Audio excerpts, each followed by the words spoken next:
Ladies and gentlemen, welcome to Amazing FBA. This is your host, Michael Veazey. Amazing FBA, the place to be for UK-based Amazon sellers.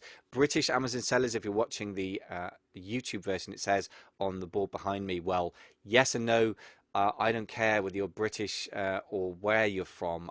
This is not a place for racists or nationalists. I just want to clarify that because there's some strange people out there these days in mainstream politics now. And I don't care where the hell you're from.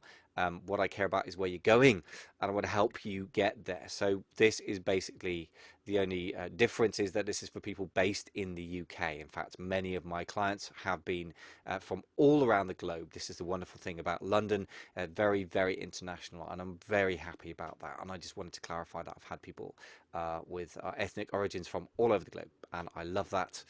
I just want to say that very strongly and clearly in case you get the wrong idea about what I mean by British. So coming up then, we are going to do a little series of 10 podcasts based around the 10-step build guide, which I created recently. And you can get that amazingfba.com/build, B-U-I-L-D, amazing F for Freddy, B for Bertie, A for alpha.com/B for Bertie, U for uniform, I for indigo, L for Lima, D for Delta. And this is the 10 steps to actually creating and building a real Amazon-based private label business, as opposed to quick and dirty things that come and go. Is not a tactical thing. It's a very big picture overview. It's not in and of itself enough to build a business, and I'm not claiming that it is, but I do think it gives you a mental framework within which you can then hang other things, and that's really critical point that I'm going to come back to again and again. So what I'm going to do in this particular episode, I'm going to talk about the 10 steps, and then we're going to start on step 1, which is about what we all know but don't do. And we'll talk about that in a second. So here are the 10 steps then of the build guide. The first step today, what we all know but don't do. We'll talk about this in a second, but I'll give you a clue. It's about modeling. The second step, how to learn more from $600 than $6,000 spend, or pounds or euros for that matter. And the secret of that is launching in phases, and we'll talk about that in the next episode.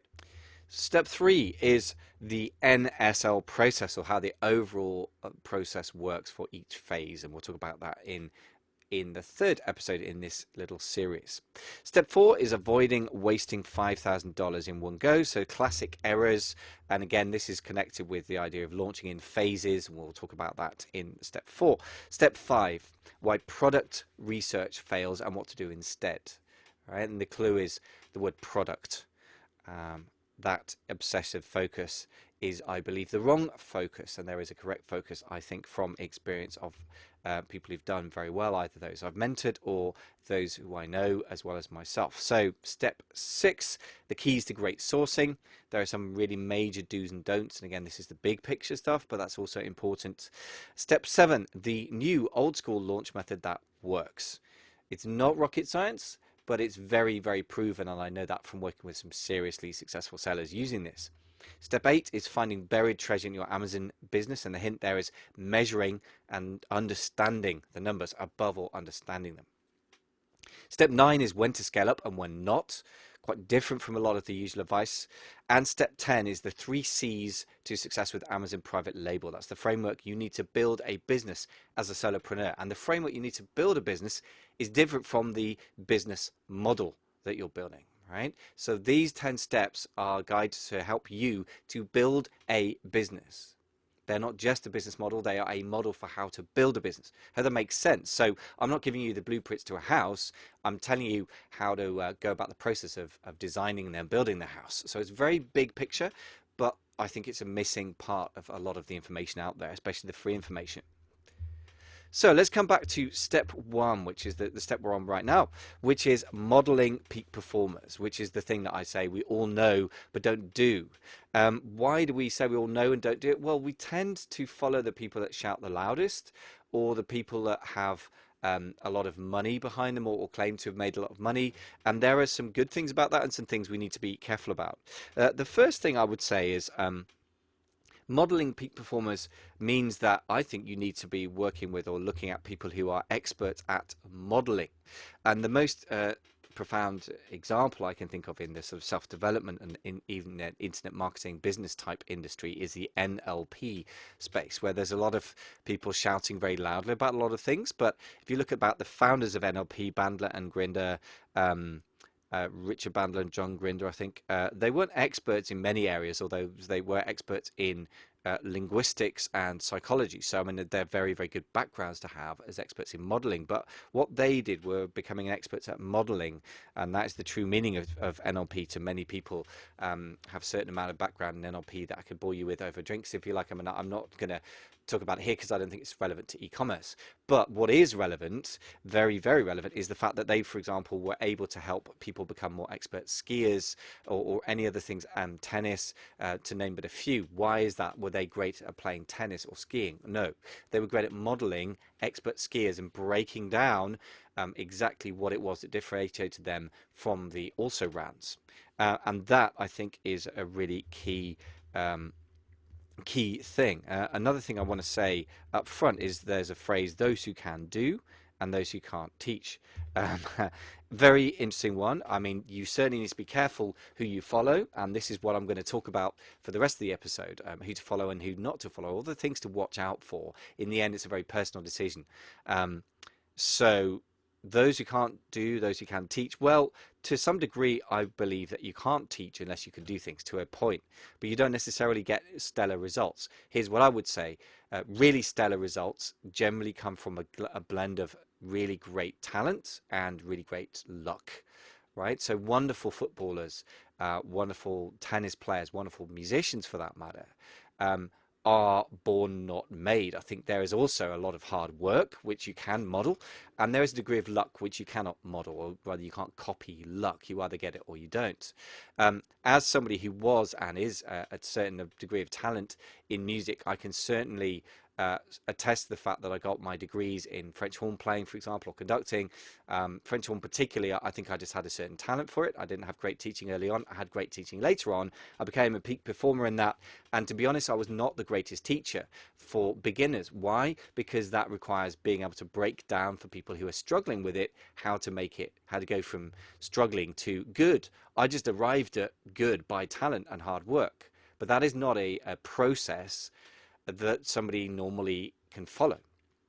That is not a great teacher. So I was not a great teacher for beginners in that art. So just because you achieve results doesn't automatically make you a great teacher. Having no results in an area also isn't going to make you a great teacher. I think the truth is that a lot of football coaches, whether soccer or American football or whatever else, you're talking Aussie rules or whatever, were not the greatest players of the game, but they had played the game, they understood the game profoundly, but they had to work at it, and they didn't have as much talent possibly as some other people who they pick for their teams.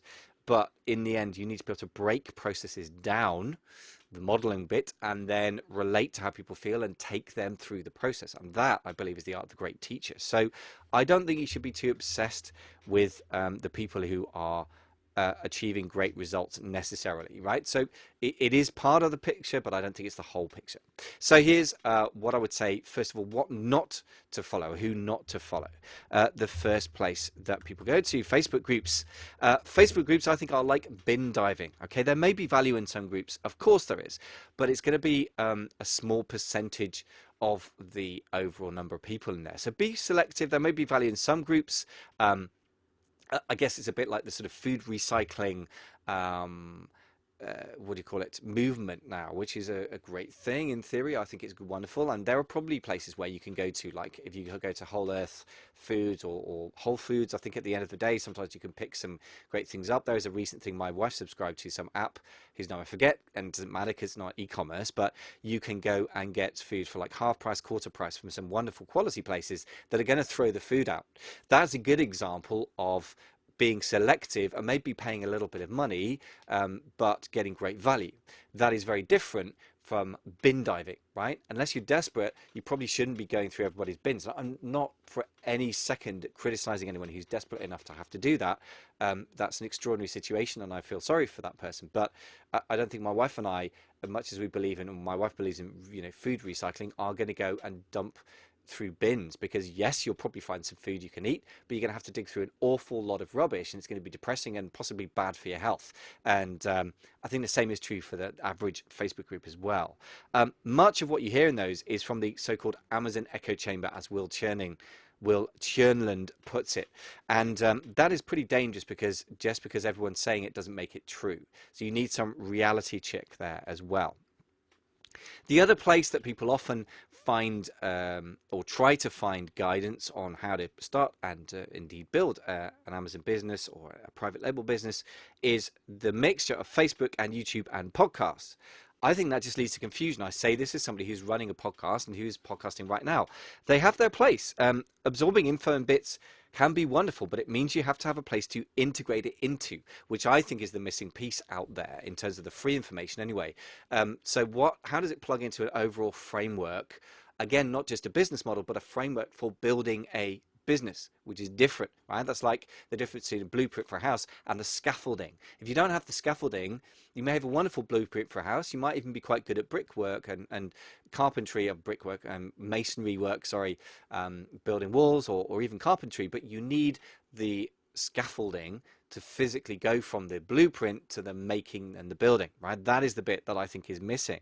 If you're new, how can you integrate information about Amazon ranking into an overall business model? I think the answer is you can't if you don't have an overall framework. The other thing is this: there are multiple ways of doing things, and there's more than one way to make Amazon money. In fact, there's probably 16 different business models outside of private label, such as wholesaling, drop shipping, retail arbitrage, to name but the three most common ones. But there's lots and lots of ways to do private labeling as well. So if you follow 10 different people, you're going to have 10 different views on how to do it all. Now, sure, you may want to distill down what they have in common, and there's nothing wrong with doing that, but it's going to be an awful lot more work and time, and there is a time cost to doing this stuff as well. Just to put opportunity cost in perspective, I was just listening to a podcast with one of my old mentoring clients who has since gone full-time with their Amazon business, Richiko. So I hope, Richiko, you don't mind me mentioning you, but you're out there on the ETRR podcast, Escape the Rat Race podcast, which is something run by Chris Rodwell, a very good friend of the show. And she would never have got to the point of being able to quit the day job if she was still watching YouTube videos, etc., etc., instead of which she took the plunge, paid for some mentoring with me and for a course, and was for a time a part of a mastermind I used to run for people at the early stages. And guess what? It's actually worked for her, and she's escaped from her day job, which is amazing news. But she would still be stuck in that, and the opportunity cost in terms of money lost would have been tens of thousands of dollars, and the opportunity of leaving the day job in some other ways, it's hard to put a price on that. In the end, I think what you need is clear structure and getting clarity from a bunch of things that are designed to get your attention in order to fulfill the needs of the marketer. And that includes podcasts, and that includes some of my podcasts, of course. That may lead to confusion if you follow like 10 different ways of doing things. So, assuming then you're convinced that the free stuff out there, whilst very good to have, of course, in many ways, is not the solution to really creating a structure and a scaffolding in which to build your business.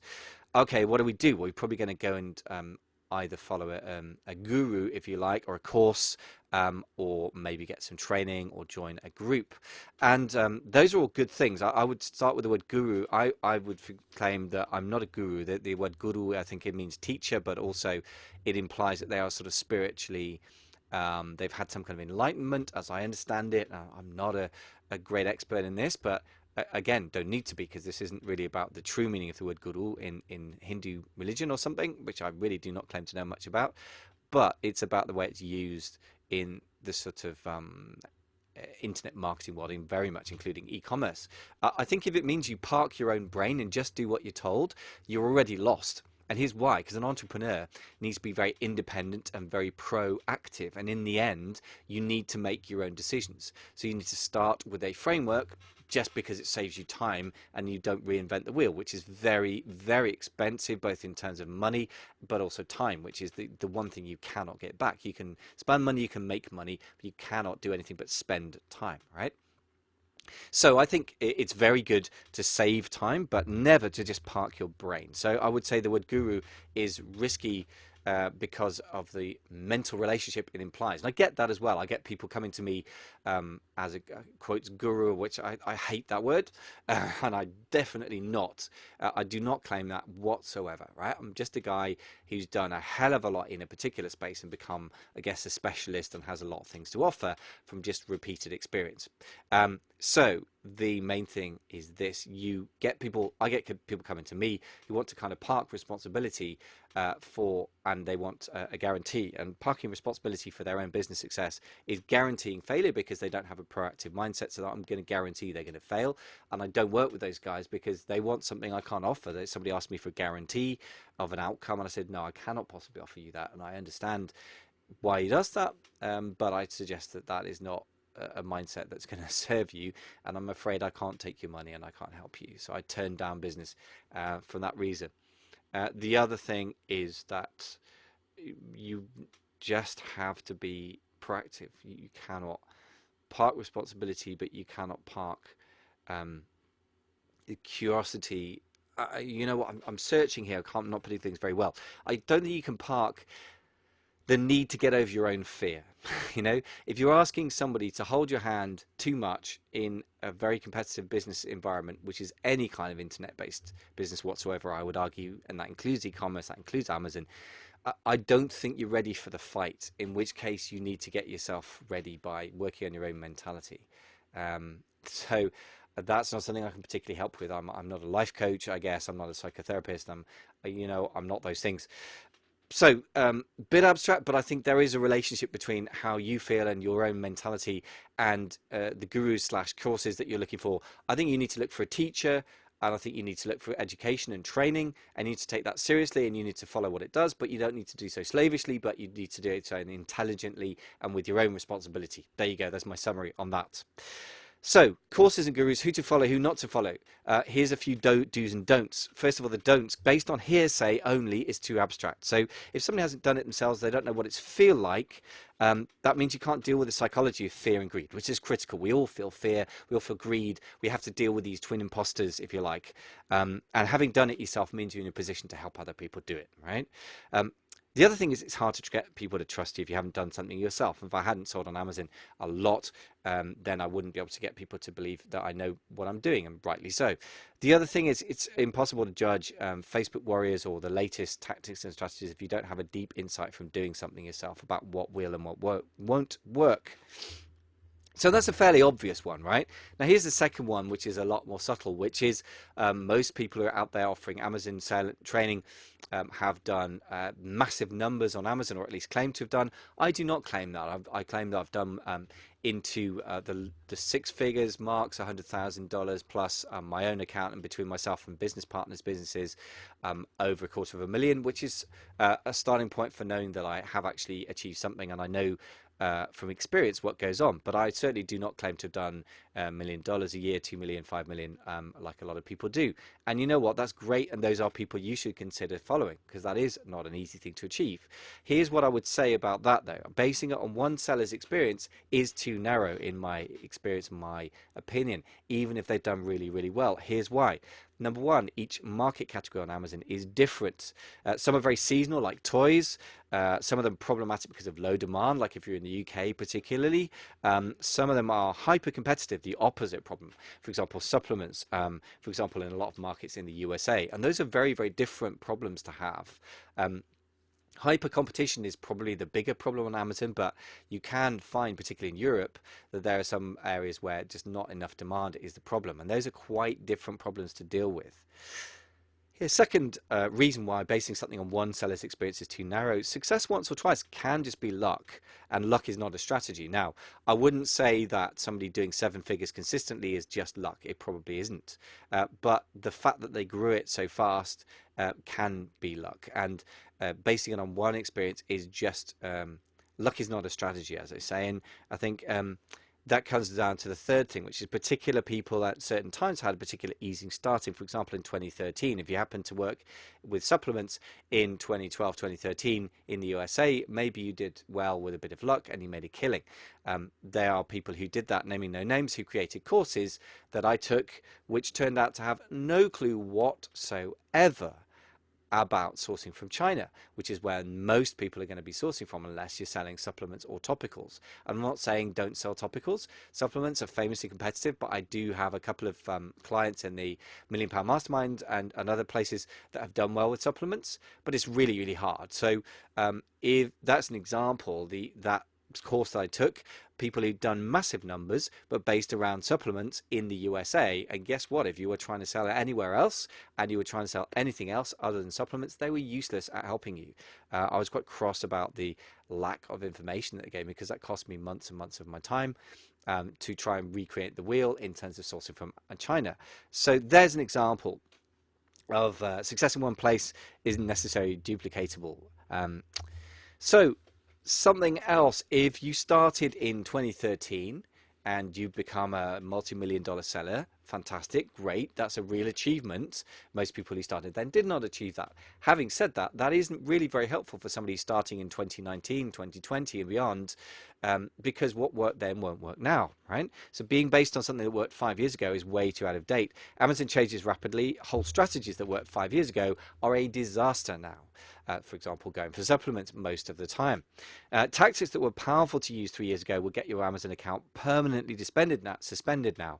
Most famously, the review manipulation allegations if you just ask people for a 5-star review. And yes, most responsible course trainers are not going to be giving you that now, but that may have been how they built their businesses back in the day. Nothing wrong with that, no criticism of that, but that doesn't place them very well to help you create your business now from scratch, if that's where it's coming, or from a low level and with the tactics that work there.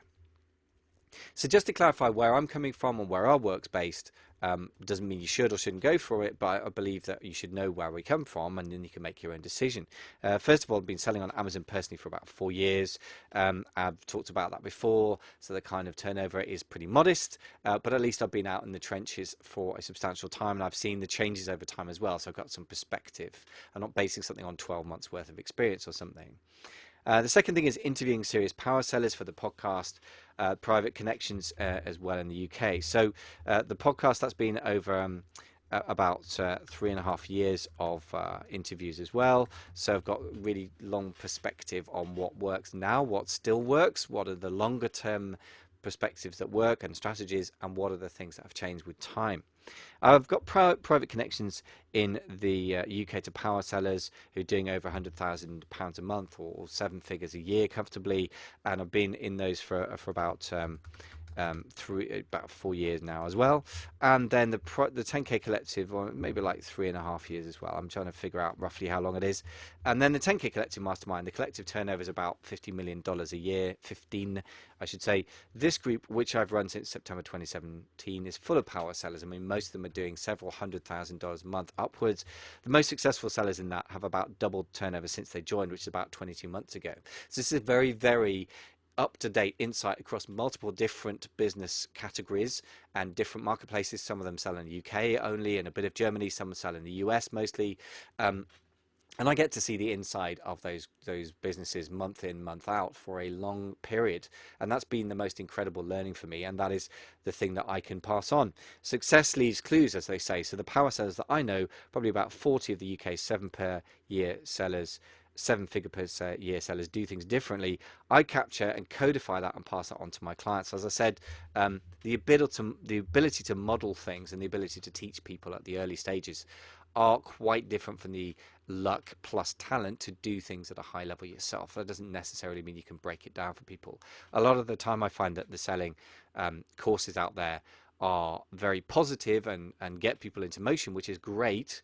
The Americans are particularly good at that, and hats off to them for their can-do attitude. But here's the thing, if it's not based on some kind of reality, you're going to hit a wall and you won't bounce. You just fall over and don't get back up, and most people just quit, and that is the problem I've seen. So you need to have a positive mentality, but I think you need to base it on really strong reality checks as well, so that you don't go in with a crazy idea that it's going to be easy. I mean, I think it's more like an epic sea voyage.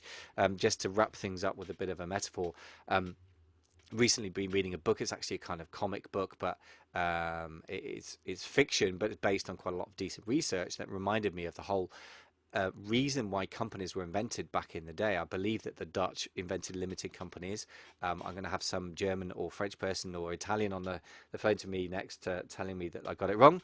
But the UK certainly, or the English back in the day, were very quick to emulate that, and the reason was because the English had a massive navy and a big naval tradition, and they used to send merchant ships off to seek their fortune. And what do you need to do? Well, number one, you need to have a genuine opportunity, often involving importing from abroad, so that hasn't gone out of fashion. I mean, that's still what a lot of Amazon businesses are based around.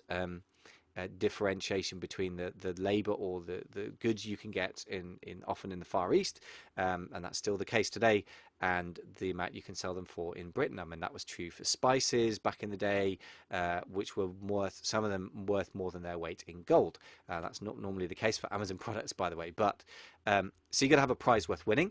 Then you got to have manageable competition. You got to be able to compete, and then you've got to allow for the fact that you've got to see that it's a risky venture, and the game's got to be worth the candle. But nevertheless, there is risk, and the job is not to pretend it doesn't exist, because then you'll come completely a cropper. You need to acknowledge the risk and do it the right way. Number one, by setting up a limited company, which is what people did, so they limited the downsides and their liability.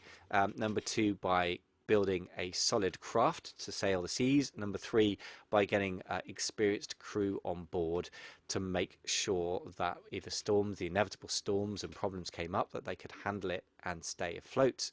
And those are, broadly speaking, still true for business ventures today. I mean, we no longer use vehicles like literally a ship of our own, but we do literally put goods on ships from the Far East. So it's not as different as you might think. Actually, there's still risk there. The risk of containers falling into the sea is not that great, to be honest. The risks are more posed by the competition once you get on Amazon, but the risks are still there. And actually 10,000 containers a year do fall into the sea, so there's a small risk to the containers, but much more importantly, the risk of competition. But in the end, you need to have a mixture of a spirit of daring do and some courage and some conviction. Make sure that the prize is worth winning, but also you need to protect yourself against the downsides and go in a very, very structured way and learn from other people's mistakes so you don't have to recreate them, and build a seaworthy business vessel, vehicle, if you like. So those are the things that we're working towards in our approach. So we've done the steps of who to follow, who to model, and just some things to watch out for. The next thing we're going to do, step two, is how to learn more from $600 spend than $6,000 spend, which is about launching in phases, which is one of the things that I think makes our message with the private label process course quite different to other guru types out there. This, by the way, is the backbone of our private label process, which is the backbone both to the course that we sell and the mentoring that I provide as well. If you want to check out the course, go to amazingfba.com/PLP. That's amazing, F for Freddy, B for Bertie, A for Alpha.com/P for Peter, L for Lima, P for Peter, stands for private label process.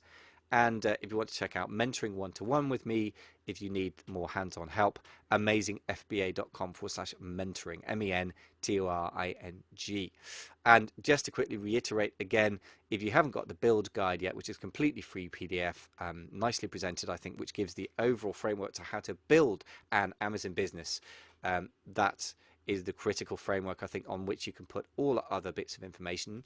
Then go to amazingfba.com/build. That's amazingfba.com/BUILD for Delta. Thank you so much for listening. Speak to you in the next podcast.